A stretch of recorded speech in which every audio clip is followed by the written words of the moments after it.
À l'écoute du Seigneur avec Dr Clément Akobé, du lundi au vendredi à partir de 6h GMT.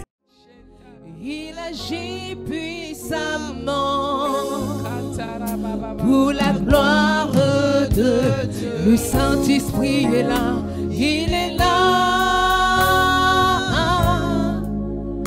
Il est là parmi nous. Il agit puissamment, il agit puissamment pour la gloire de Dieu.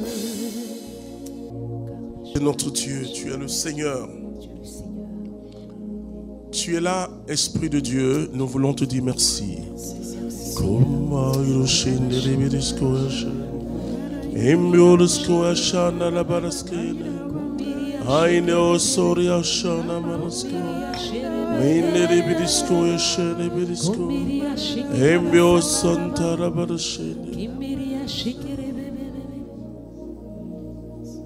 Nous te disons merci, Seigneur, Esprit de Dieu. Garde-nous dans ta présence. Nous te bénissons. Nous te glorifions. Nous t'élevons en dignité et en gloire. Merci, Saint-Esprit. Alléluia. Amen. On peut s'asseoir. Je vous salue au nom de Jésus-Christ de Nazareth. Dieu nous a visités hier. Ça va? On va atteindre ce matin une grande vitesse. Dis à ton voisin, grande vitesse. Je bénis Dieu pour les enfants. On peut acclamer les enfants, hein? Ouh là là. Ils ont plus de chance que nous, hein? Alors, ce matin, nous allons voir la recherche du royaume de Dieu. Comprendre ce que Dieu veut. Et parfois, il faut, en tant que chrétien, s'asseoir et dire quel est le plan de Dieu pour ce monde.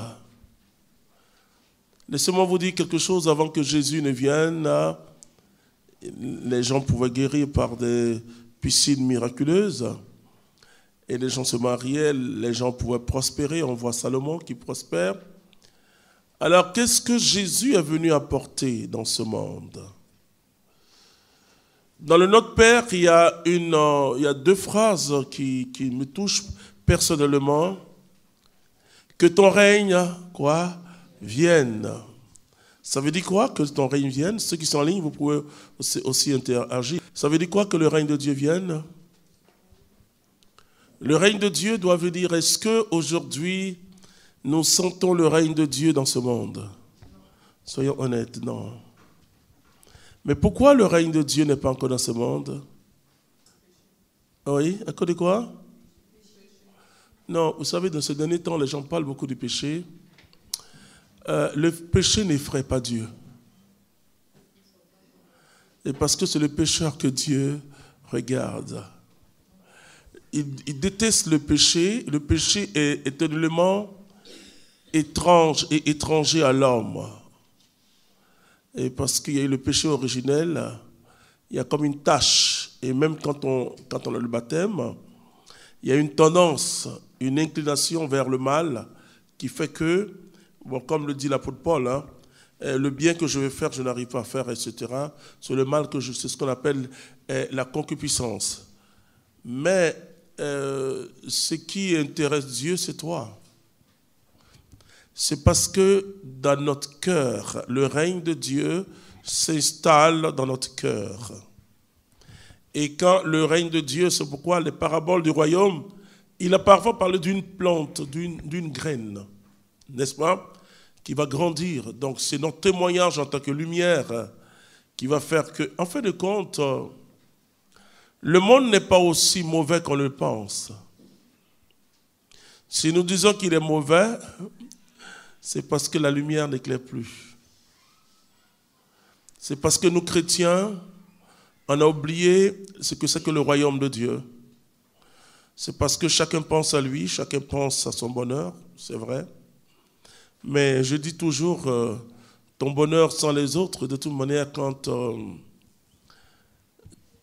on vit, parfois on vit parce que les autres vivent. Si on te conduit dans une île où il y a tout, on te conduit la nuit, et tu entres dans un château, et tout y est là, quoi. On te montre le parking un parking de rêve, mais tu te lèves le matin, il n'y a personne. Qu'est-ce que tu vas faire? Tu vas demander à retourner là où tu étais. Donc la plus grande richesse de l'homme, c'est l'homme lui-même. C'est les autres qu'on voit. Vous voyez? Le règne de Dieu doit s'établir d'abord dans notre cœur. Donc oui, il n'est pas forcément absent de ce monde, mais le règne de Dieu s'est établi dans ton cœur. Peut-être que tu ne sais pas que tu as changé. Ensuite, maintenant, il parle de la vie. Il dit que ta volonté soit faite sur la terre comme elle est dans les cieux. Ça intéresse qui? Les chrétiens ou les hommes de ce monde comme ça? C'est nous les chrétiens.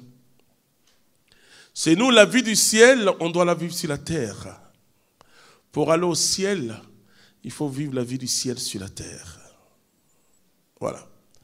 Donc, la recherche du royaume de Dieu, c'est la chose la plus importante de notre vie. C'est vrai que la société nous impose des choses. C'est vrai que la société nous impose un bien-être. Et le chrétien n'est pas en deçà de... il est dans ce monde, même s'il n'est pas du monde. Hein.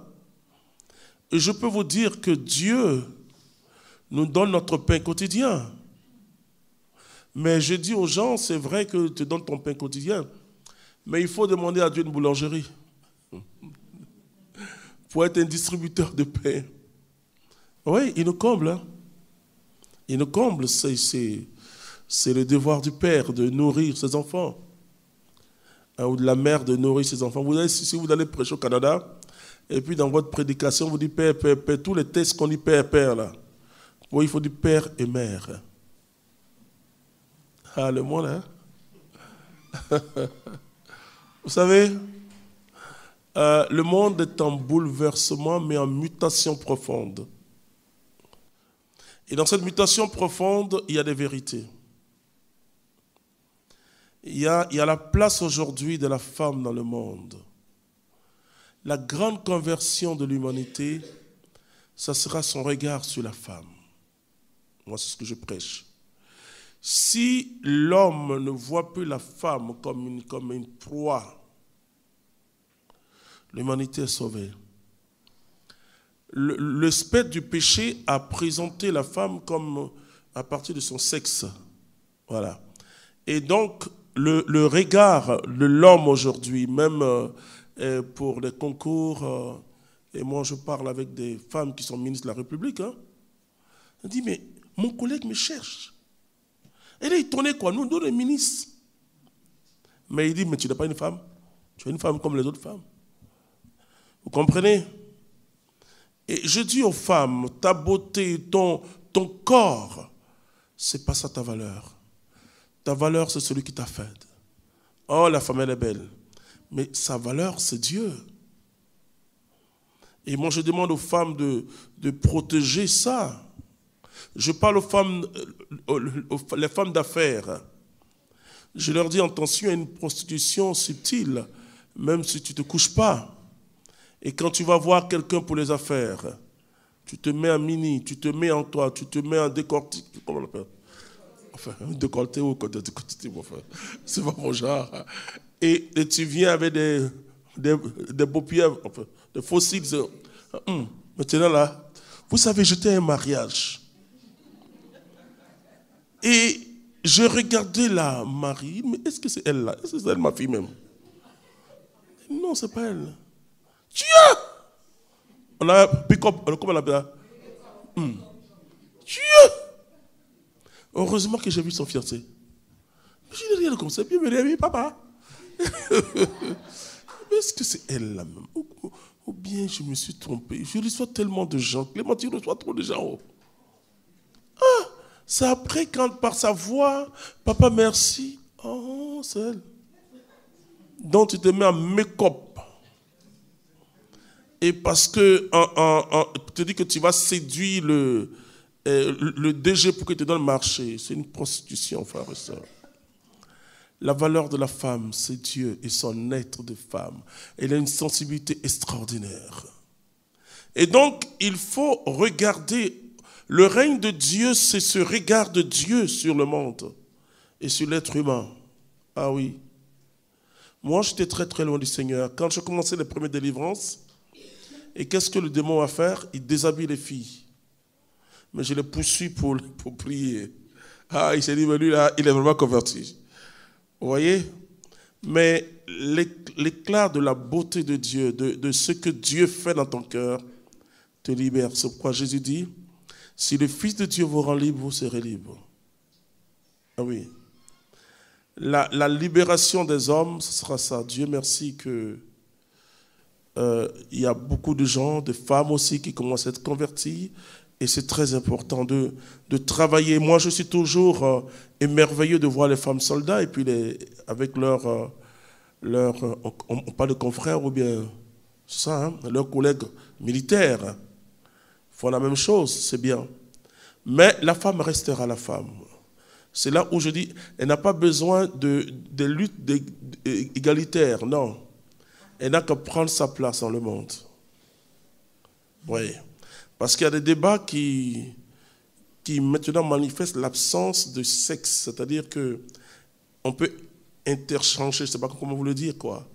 Et voilà, non. Dieu l'a fait depuis son cerveau, femme, jusqu'à ses pieds. Extraordinaire, ce tête-là. Moi, dans mon système de développement en communauté, vous allez voir que la plupart sont des femmes. Quand elles ont une mission, elles vont jusqu'au bout. Nous, on a une mission, on peut faire un crochet dans un maquis et revenir. Mais la femme va aller jusqu'au bout. Amen. Donc, le règne de Dieu et sa volonté qui doit se faire sur la terre comme ça se fait dans le ciel, ça c'est pour nous les chrétiens. Le monde n'est pas mauvais. J'ai envie de dire c'est nous qui sommes mauvais. J'étais aux États-Unis, je devais prêcher sur la délivrance. Il me dit de dire aux chrétiens que le nombre de démons n'a pas augmenté. Et moi, j'étais convaincu que les ténèbres sont trop dans la terre, sur la terre. J'étais convaincu que Satan, vraiment, il a tellement recruté, je ne sais pas moi. Il m'a dit simplement, c'est parce que la lumière s'éteint ou la lumière ne brille plus trop. Un seul chrétien dans sa famille peut tout transformer. Élie était seul. Israël est revenu à Dieu. C'est la lumière qui doit briller. Alors nous allons lire ce merveilleux texte en le prenant dans son entièreté, Matthieu 6, 31. Matthieu 6, à partir du verset 31. Oui. Ne vous inquiétez donc pas en disant, qu'allons-nous manger? Oui. Qu'allons-nous boire? Oui. De quoi allons-nous nous vêtir? Oui. Ce sont là toutes choses dont les païens sont en quête. Aïe, Seigneur, moi aussi je cherche ça. Hein? N'est-ce pas ce qu'on dit, hein? Mais regardez la phrase qui va venir. C'est une phrase extraordinaire. Or, votre Père céleste sait que vous avez besoin de tout cela. Une minute. Le Dieu que j'aime là, celui-là, le vrai. La vie chrétienne n'est pas une vie moche. C'est pas une vie des gens qui ont démissionné.